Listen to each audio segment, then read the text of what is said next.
Sometimes gay couples stop having sex, even though they still desire and love one another. Today I'm going to talk about 10 common roadblocks I see, and I'm going to offer resources for where to turn if you're experiencing this issue. Hi, I'm Tom Brewitt, a sex and relationship therapist who works with gay men and couples. This is a big question I get asked all the time. Why do gay couples stop having sex? If this has happened in your relationship, you're not alone. In fact, it's one of the most common concerns I see in my practice. The good news is there are things you can do about this, and it doesn't mean your relationship has to be over. Let's jump into the list of common blocks to sex. Number 1, too much conflict. Conflict is part of every relationship, but too much unresolved fighting can make sex feel unsafe. And safety and pleasure are two of the most important building blocks for good sex. When there isn't emotional safety, physical intimacy usually suffers. Think about it. If you don't feel safe, how can you expect yourself to lower your walls and be truly intimate with another man? Resentment can pile up. And while some people love makeup sex, not everybody does. It's an erection deal breaker for many. Generosity is a big part of fulfilling sex for so many. Generous sex, where you give and receive fully, and I'm not talking about just topping and bottoming here. I'm talking about all types of sex. It's trickier when you're thinking about the fight that you had and didn't resolve last week. Think of it this way. When your nervous system is in fight, flight, or freeze mode with your partner, it's really hard to flip that switch and start thinking about desire. Okay, what can you do about it? You have to get better at conflict resolution. Try setting aside time to listen with curiosity. And if that doesn't work, get some professional support. Finding an affirmative relationship therapist could be a game changer here. Okay, number 2, libido mismatch. Not every gay couple has the same sex drive, and that's natural. There are 2 basic types of desire. Spontaneous desire, that out of nowhere horniness that makes you want to jump in and have sex. And then responsive desire, where arousal kicks in after some touching or connection or warming up the engine, so to speak. Get clear what type of desire you usually have and talk about this with your partner. Your timing could be off. Maybe one of you likes morning sex and the other is a sex after dark kind of guy. This is okay, but it will take some planning. Libido also shifts over the lifespan, with age and stress and hormones and health playing roles in how and when you want that sexy time. Mismatches don't have to mean something's broken in the relationship. They mean you'll need to negotiate and communicate. Okay, what can you do? Find a good time to talk about these mismatches. Don't do it mid-thrust, or even right after you finish. Set up time when you can both be present and open and curious. And if that doesn't work, again, find a good therapist or coach to help. Number 3, marginalized oppression. This one is especially important for those of us in the LGBTQ+ community. When I'm talking about marginalized oppression here, I'm referring to discrimination and prejudice based on who you sleep with, who you form relationships with, and who you love. Discrimination based on your sexual orientation or identity.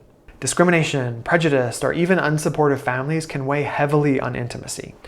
Let's be honest, even if we don't want to, the political climate can make its way into our bedrooms. Oppression can lead to health disparities, higher rates of violence, and trauma. And it's not something that we talk openly about all that often, especially as gay men. And if you're navigating multiple minority identities, say being gay, bi, or trans, and BIPOC, or anything else for that matter, systemic oppression might weigh even more heavily on you. And this might not be equal in your relationship. As a gay white guy with a bunch of privilege, I think it's important that we talk about intersecting identities more in our community. But that's a whole different conversation. So what can you do about this? Self-reflect first. Ask yourself questions like, how does being a gay man impact my libido? Do I feel unsafe at all during the day or week? And then, if it feels right, set up a time to share this in a vulnerable way with your partner. The systems may be stacked against us, but we can stick together. And our capacities for collective healing can help us move forward. Number 4, fear of vulnerability. Being raised male comes with privileges, but also limitations. As I've said in other videos, being raised in a world where boys don't cry and dolls are for girls, it leaves lasting scars on many of us. Narrow views of masculinity tell us not to share softer feelings, longings, desires, or insecurities. In bed, men are often taught they're supposed to perform in a certain way, which doesn't fit everyone. Can we feel safe enough to explore more of our masculine and feminine qualities? When we're afraid to be vulnerable, sex can become mechanical instead of intimate. Great sex usually asks us to risk being seen. That's hard, especially if you didn't grow up with emotional safety. So what can you do about it? There's no easy answer here.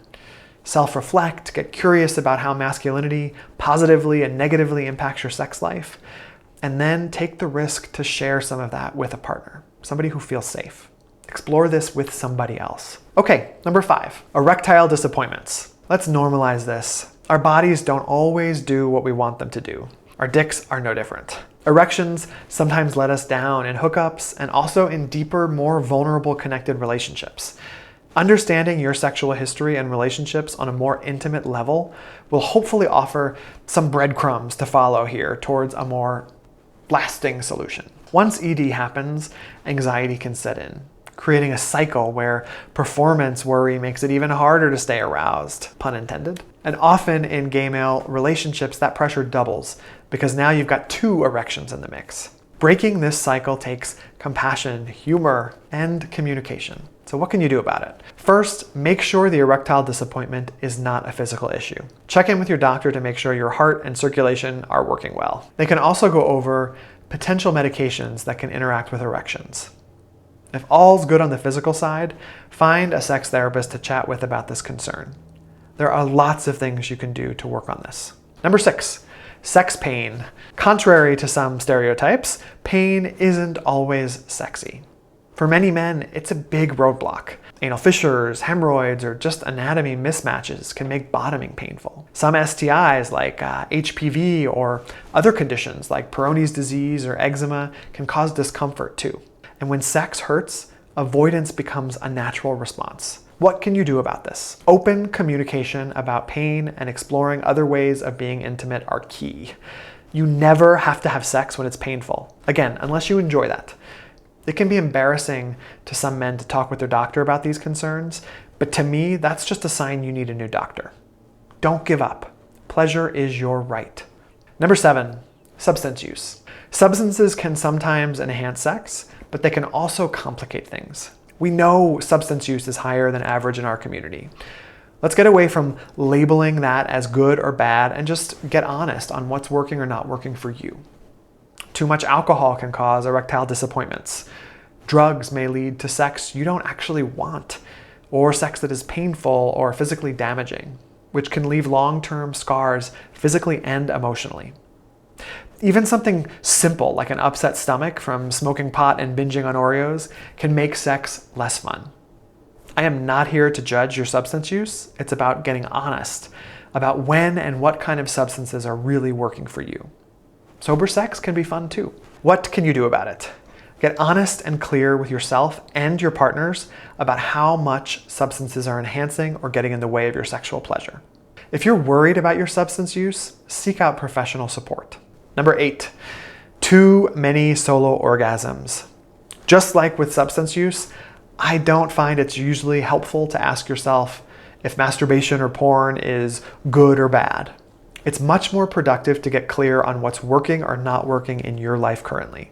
And I'm going to go a step further here and get clear that I'm talking about solo orgasms, not masturbating itself. Let's just state the obvious here. If you're having a lot of solo orgasms, you might not have much gas left for partnered play.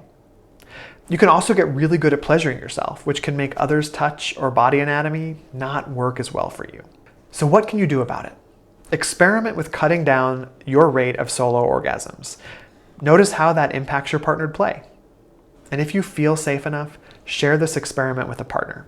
Number 9, open relationship sex. Open relationships are common in our community, and they bring unique opportunities and some challenges. We all only have so many orgasms and so much libido to go around. Do you have enough energy for all the partners you're engaging with? Complex dynamics come into play sometimes, like jealousy, agreements, and managing new relationship energy versus the comfort of your long-term partner or partners. It doesn't mean open relationships don't work. It just means they take intentional balancing. What can you do about it? Get clear with yourself and then with your partners about what agreements will work in your sexual relationships about this. Have relationship check-ins about this. Don't ignore it. And if you need more support, find a poly or consensually non-monogamous affirmative therapist. Number 10, differences in the bedroom. Even when everything else is going well in your relationship, you may just want different things sexually. One of you may prefer sport sex, fast, physical, playful. The other may crave slower, more intimate and connected sex. You may have different kinks or fantasies or turn-ons. Or your desire types just may not line up. These differences aren't deal breakers, but without communication, they can quickly erode your sex life. So those are the 10 most common reasons gay male couples stop having sex. If some of these hit home, great.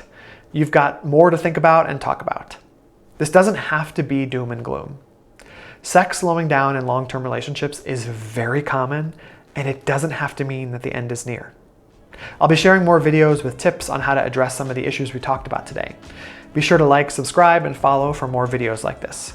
Remember, this is common. There are options for dealing with what I've talked about today. And if you want more support, look for an AASECT certified sex therapist in your area.